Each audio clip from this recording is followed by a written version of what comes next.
Next Mahmudullah Riyad কবে আসবে সেটা বলাটা টাফ। ও যে ডিসিশনটা নিয়েছে আমাদের রেসপেক্ট করা উচিত জিনিসটা। আমাদের গার্ডিয়ান হচ্ছে বোর্ড, যখন মানা করবে কোনো জিনিস আমরা সেই জিনিসটা ভায়োলেট করতে পারি না। যখনই মানা করা হয়েছে আমরা খেলায় আর পার্টিসিপেট করিনি। মাহমুদুল্লাহ রিয়াদ বাংলাদেশ ক্রিকেটের অন্যতম লিজেন্ড বলা যায়। গতকালকে ফেসবুকে তিনি তার বিদায়টা জানিয়েছেন। কি বলবেন আসলে তাকে নিয়ে? তার সঙ্গে আসলে কোনো মোমেন্ট আছে কিনা আপনি যেগুলো শেয়ার করেছেন একসঙ্গে? অবশ্যই আমরা ছোটবেলা থেকে একসাথে বড় হয়েছি, অনেক ভালো ভালো মুমেন্ট আছে। আমি বলবো বাংলাদেশের ক্রিকেটের জন্য মাহমুদুল্লাহ রিয়াদের অবদান আপনি নেক্সট মাহমুদুল্লাহ রিয়াদ কবে আসবে সেটা বলাটা টাফ। সে বাংলাদেশকে ক্রিকেটে অনেক দিন সার্ভ করেছে। সো আমি বলবো যে অ্যাজ এ প্লেয়ার হিসাবে, অ্যাজ এ ফ্রেন্ড হিসাবে, বাংলাদেশি হিসাবে আমরা সবাই তার কাছে কৃতজ্ঞ। মাঠ থেকে বিদায় নেওয়াটা কি অবশ্যই ডিজার্ভ করতেন কিনা তিনি?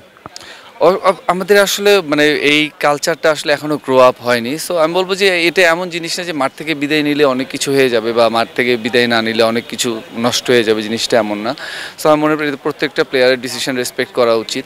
সো আমার মনে হয় যে ও যে ডিসিশনটা নিয়েছে আমাদের রেসপেক্ট করা উচিত জিনিসটা। আপনি যোগ দিয়েছেন, তারপর আরও একটা জয়, ওভারঅল এক্সপিরিয়েন্স, ইয়াং টিম সব কিছু মিলে এক্সপিরিয়েন্সটা কেমন হলো? আজকে একটা জয় পেয়েছেন। না, খুবই ভালো লাগছে, খুবই ভালো লাগছে। আমাদের যে টিমটা আছে, টিমটা যথেষ্ট ভালো, ইয়াং প্লেয়ার এবং খুব ট্যালেন্টেড প্লেয়ার যারা আছে। তো ওভারঅল আমি বলবো যে আমাদের টিম ওয়েল ব্যালেন্সড একটা টিম।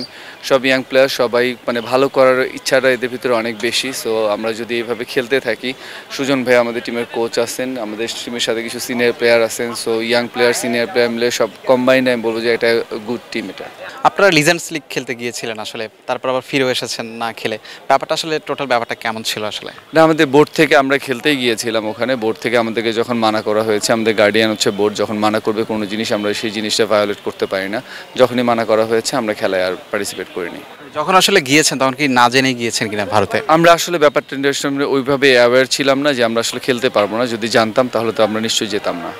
প্রথম দিকে আপনি প্রিমিয়ার লিগে দল পাননি, তারপর লিজেন্ডস লিগ খেলার পর আবার দল পেয়েছেন। আসলে দল পাওয়ার প্রক্রিয়াটা আসলে কিরকম ছিল আপনার? না, আমার সাথে সুজন ভাই কল করেছিল, সুজন ভাইয়ের সাথে কথা হয়েছে। উনি যথেষ্ট আন্তরিকতার সহিত আমাকে বলেছে যে এখানে এসে খেলার জন্য। সো আমি চিন্তা করেছি যে এখন তো বসে থেকে আর লাভ নেই, যদি খেললে আমার জন্য বেটার হবে। সো এই অপশনটা চুজ করেছি। Thank you. দেশ জুড়ে তোলপাড় ওয়ালটন ফ্রিজ কিনে আপনিও হয়ে যেতে পারেন মিলেনিয়ার।